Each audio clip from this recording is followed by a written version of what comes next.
Mesdames et messieurs, mes salutations, je suis Alice et aujourd'hui, je vais vous montrer comment s'épanouir dans notre environnement de travail.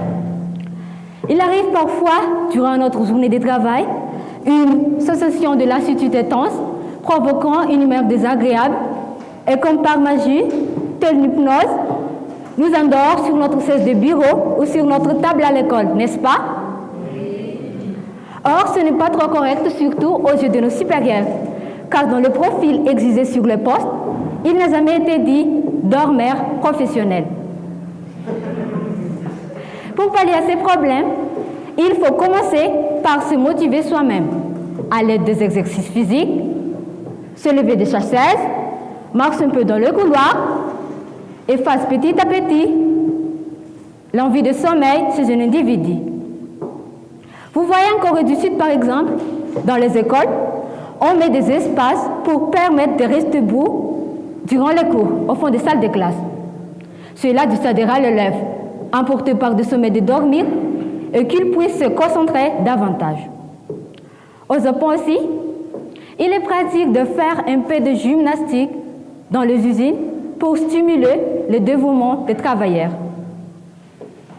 Autre problème rencontré dans le lieu de travail, c'est la mésentente entre collègues. Pour faire avancer une barque, il faut que chacun rame dans la même direction.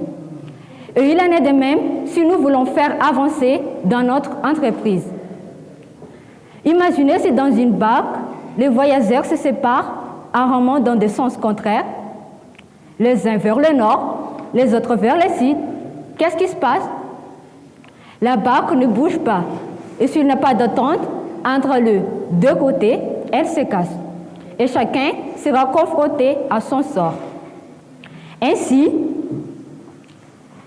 il est très important la cohésion sociale dans un milieu de travail. Il faut bien se familiariser et bien s'entendre avec de co-travailleurs, car cela favorise un esprit d'équipe emmenant au développement.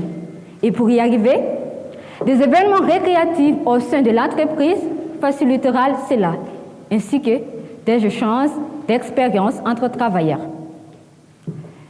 Et pour l'épanouissement complet, les meilleurs conseils, c'est de mettre de l'amour dans tout ce qu'on fait. Éviter de travailler par obligation.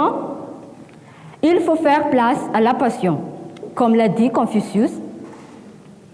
Choisissez un travail que vous aimez et vous n'aurez pas à travailler un seul jour de votre vie. Ainsi, remplaçons le stress, la dépression et la paresse par une bonne dose de bonne humeur et d'énergie positive. N'oubliez de les partager, mesdames et messieurs. Merci.